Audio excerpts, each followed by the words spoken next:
have to commend the speechwriter's very dark, almost macabre sense of humor. The Indian Railways, aviation and infrastructure.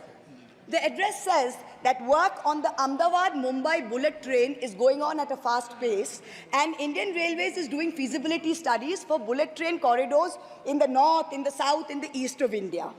Now I'm going to ask the government a question. Why are you, Honorable Chairperson? Is this a cruel joke? You are sanctioning 1,08,000 crores, 1,08,000 crores for one single Mumbai-Ahmedabad bullet train. A basic high-speed rail network costs 200 crores per kilometer. The Indian Railways is touting the Kavach anti-collision system. It's an automatic train protection system as the cheapest in the world, says 50 lakhs per kilometer is the cost. The total rail tracks in India is roughly about 126,000 kilometers. So the cost of covering all of India with Kavach is going to be 63,000 crores. All of India's Kavach costs 63,000, and one single Ahmedabad-Mumbai bullet train costs 1,08,000. Please look at the numbers. Last June in Balasore, 3 trains collided, 296 people died. The ministry said Kavach was not operational on that route. Last week, Kanchenjunga Express collided with a goods train in New Jalpaiguri. 10 people died. Again, the ministry said Kavach is not operational on the route. The Economic Times had a survey which said at the current level of funding, it will take 50 years for all of India to be covered under Kavach. And you're telling us about bullet trains. And please don't start shouting about what it was during Nehru's time. We don't know and we don't care. False equivalences cannot take the place of real body bags. The address mentions about how India is apparently the 3rd largest domestic aviation hub of the world.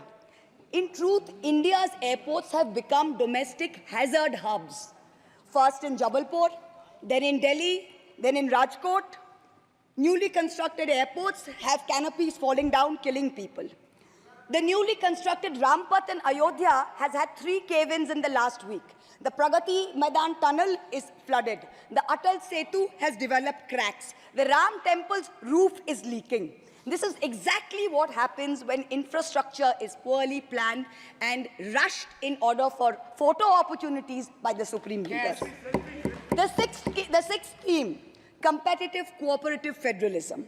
Honorable Chairperson, sir, the last decade saw the most brutal government-sponsored throttling of cooperative federalism that this country has ever seen.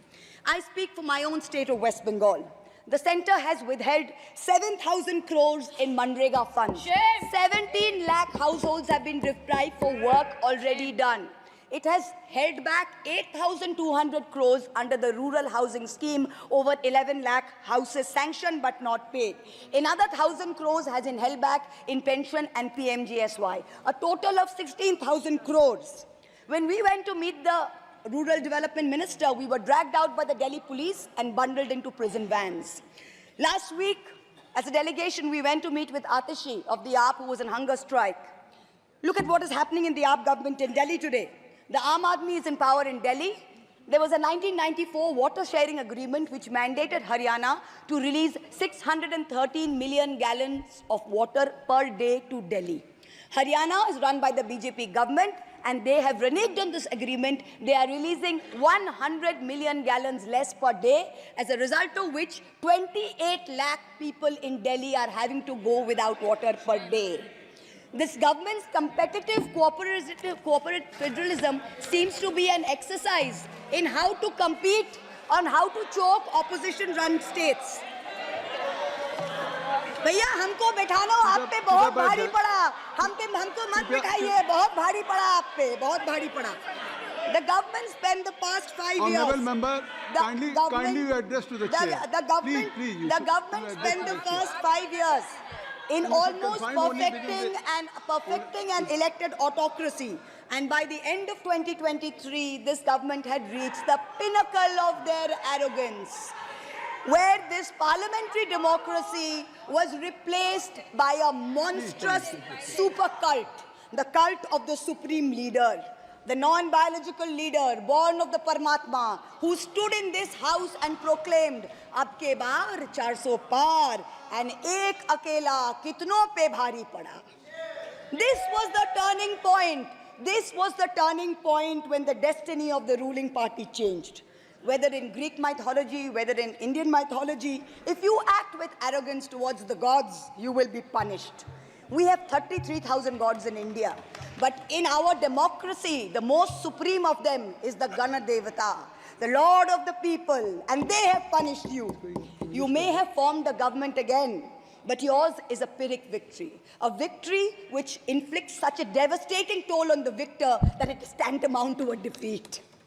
In Bengal, the supreme leader started his Vijay Sankalp Yatra on March 1st in the constituency of Arambagh, then came to Krishnanagar, then came to Barasat, ended on May 29th in Calcutta. मेरे ऊपर तो विशेष कृपा की उन्होंने दो बार आए. The BJP lost all these seats. The Honorable Prime Minister did 23 campaign meetings in Bengal and lost in 20 seats. In Maharashtra, the Honorable Prime Minister campaigned in 18 seats. The NDA lost in 15 of them. Ek akela kitno pe bhari pada. In Punjab, he campaigned in Hoshiarpur, in Jalandhar, in Patiala, in Gurdaspur. The BJP all lost all the 4 seats. Ek akela kitno pe bhari pada. In Rajasthan, he campaigned at Banswara with the most disgraceful references to Muslims. In outright violation of the law, the EC kept quiet. Not only did the BJP lose Banswara by over 2 lakh votes, the BJP, which had won 25 on 25 in 2019 and won the state government only months ago, came down to 14 seats. Ek akela kitno pe bhari pada. 3 states, Uttar Pradesh, Maharashtra and Bengal, account for 170 seats. That is exactly 1/3 of India. The BJP won in only 54 of them. Ek akela kitno pe bhari pada. In 2019, the Prime Minister, the Honorable Prime Minister, had taunted the now leader of the opposition by saying that he must have used a microscope to find that one single seat in India where the minority were in majority. Honorable Chairperson, sir, it is so ironic that today the majority needed no microscope to turn the BJP into a minority. जहाँ भी majority है, वहीं आप ही minority बन गए. आप तो घुस-घुस के मारने वाले थे ना, इस बार तो जनता ने घुस-घुस के मार दिया. The treasury benches have always claimed that the opposition lacked in hard work and in merit. We are all part of a Parivarvad. We are dynasts.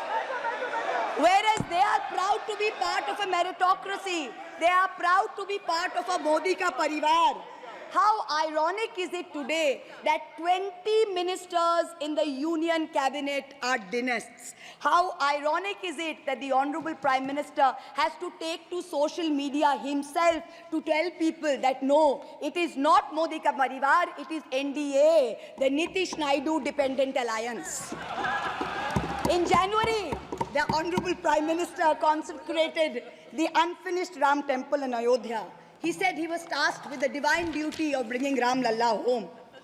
The Ram Mandir was going to ensure that not only would the BJP cross 400 seats, but that this government would last 1,000 years. The last time in history that we heard of a 1,000-year vision was during the Third Reich. This was the second time that we've heard of it. But then ultimately, Lord Ram said, stop, not in my name. Oti dorpe hoto Lanka. Too much arrogance, too much pride caused you to lose the kingdom of Lanka. The BJP lost in Ayodhya, Faizabad, where the temple is. It lost in Banda Chitrakoot, where Lord Ram meditated. It lost in Shravasti, where the son of the Honorable Prime Minister's ex-secretary said, my father has built the temple, campaigned in his name, you lost there. All the seats around Ayodhya, Basti, Sultanpur, Ambedkar Nagar, the BJP lost. ये तुम लोगों के नाम जपो में पहले सा आराम नहीं. ये तुम लोगों के नाम जपो में पहले सा आराम नहीं. जबरदस्ती के जय श्री राम में सब कुछ है, पर राम नहीं. जबरदस्ती के जय श्री राम में सब कुछ है, पर राम नहीं. Today in India, there are 2 types of leaders. Those of us who come via the voting machine, and then there are many who come via the washing machine. There are still people who say, Wait. You don't know Modi ji. Wait 6 months and see. The BJP will get 300 members. To them I say, no, this will not happen this time. Because every potential turncoat